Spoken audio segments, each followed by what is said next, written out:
नमस्कार, मैं शुभांशी त्रिपाठी और आप देख रहे हैं जन एक्सप्रेस। आज की बड़ी खबर पश्चिम बंगाल की राजधानी कोलकाता से, जहां प्रधानमंत्री नरेंद्र मोदी की रैली होनी थी, लेकिन उससे पहले ही राजनीतिक माहौल गर्मा गया। देश की राजनीति में उस वक्त हलचल मच गई जब प्रधानमंत्री नरेंद्र मोदी की प्रस्तावित रैली से पहले ही भाजपा और निषाद पार्टी के कार्यकर्ताओं के बीच विवाद और हंगामा सामने आया। इस पूरे घटनाक्रम में न केवल राजनीतिक माहौल को गर्मा दिया, बल्कि सहयोगी दलों के बीच तालमेल पर भी सवाल खड़े कर दिए। दरअसल मामला उस समय का है जब प्रधानमंत्री मोदी की रैली की तैयारियां जोरों से चल रही थी।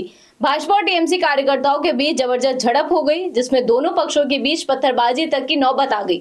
जानकारी के मुताबिक ये घटना कोलकाता के गिरीश पार्क इलाके में हुई, जहां प्रधानमंत्री मोदी की सभा से पहले भाजपा और टीएमसी समर्थक आमने सामने आ गए।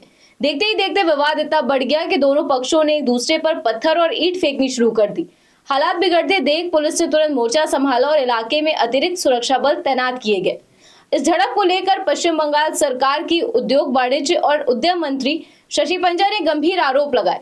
उनका कहना है कि झड़प के दौरान उन्हें भी निशाना बनाया गया और उनके ऊपर ईंट फेंकी गई। मंत्री पंजा ने भाजपा पर हमला बोलते हुए कहा कि भाजपा गुंडों की पार्टी है और हिंसा की राजनीति करती है। गौरतलब है कि गिरीश पार्क इलाके में ही शशि पंजा का आवास भी स्थित है। दूसरी तरफ भाजपा ने भी टीएमसी पर आरोप लगाए हैं और कहा है कि राज्य में विपक्ष को डराने और दबाने की कोशिश की जा रही है। इसी बीच प्रधानमंत्री नरेंद्र मोदी कोलकाता के ऐतिहासिक ब्रिगेड परेड ग्राउंड में आयोजित जनसभा को संबोधित करने पहुंचे। उन्होंने पश्चिम बंगाल के लिए करीब 18,680 करोड़ रुपए की विकास परियोजनाओं का उद्घाटन और शिलान्यास किया। प्रधानमंत्री नरेंद्र मोदी ने अपने संबोधन में राज्य की ममता बनर्जी सरकार पर तीखा हमला भी बोला। उन्होंने कहा कि बंगाल में अब बदलाव का समय आ गया है और जंगल राज का काउंटडाउन शुरू हो चुका है। प्रधानमंत्री ने आरोप भी लगाया कि राज्य सरकार गुंडों और अपराधियों के सहारे सत्ता चला रही है और लोगों को डरा कर रखने की कोशिश कर रही है। अपने भाषण में पीएम मोदी ने रेलवे के आधुनिकीकरण पर भी जोर दिया। उन्होंने कहा कि देश में रेलवे को आधुनिक बनाने का तेज अभियान चल रहा है और केंद्र सरकार चाहती है कि पश्चिम बंगाल भी इस विकास यात्रा में पीछे न रहे। इसी दिशा में राज्य के रेलवे इंफ्रास्ट्रक्चर को मजबूत किया जा रहा है। इस कार्यक्रम के दौरान पीएम मोदी ने पुरुलिया आनंद विहार टर्मिनल एक्सप्रेस को हरी झंडी दिखाई और अमृत भारत स्टेशन योजना के तहत पश्चिम बंगाल के 6 पुनर्निर्मित रेलवे स्टेशनों का उद्घाटन भी किया।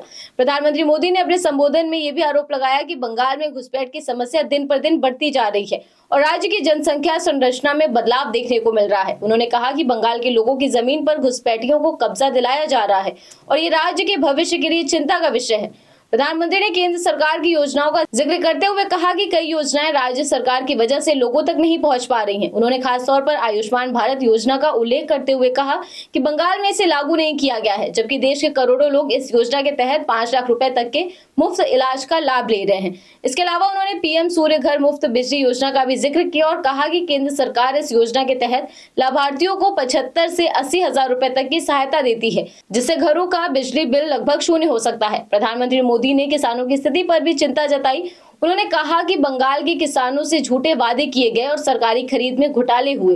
उन्होंने हाल ही में चंद्रकोना में एक आलू किसान की आत्महत्या का उल्लेख करते हुए कहा कि राज्य में किसानों की हालत बेहद चिंताजनक है। उन्होंने अपने भाषण में ये भी कहा कि जब टीएमसी सत्ता से जाएगी तो गरीबों को पक्का घर मिलेगा, हर घर तक साफ पानी पहुंचेगा, मुफ्त इलाज मिलेगा और युवाओं के लिए रोजगार के नए अवसर पैदा होंगे। उन्होंने कहा कि एक समय बंगाल पूरे भारत को दिशा देने वाला राज्य था, लेकिन दशकों की राजनीति, उपेक्षा और गलत नीतियों के कारण राज्य का विकास रुक गया है।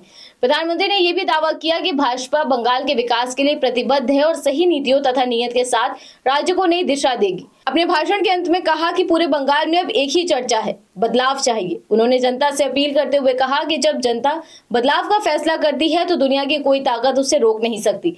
फिलहाल कोलकाता में सुरक्षा व्यवस्था कड़ी कर दी गई है और प्रशासन स्थिति पर नजर बनाए हुए है। राजनीतिक बयानबाजी भी तेज हो गई है और आने वाले दिनों में पश्चिम बंगाल की राजनीति और गरमाने के आसार हैं। अब देखना होगा कि ये टकराव राजनीतिक माहौल को किस दिशा में ले जाता है और आगामी चुनावों पर इसका क्या असर पड़ता है। फिलहाल इस खबर में बस इतना ही। ऐसी ही देश दुनिया की खबरों को जानने के लिए आप जुड़े रहिए जन एक्सप्रेस के साथ। धन्यवाद।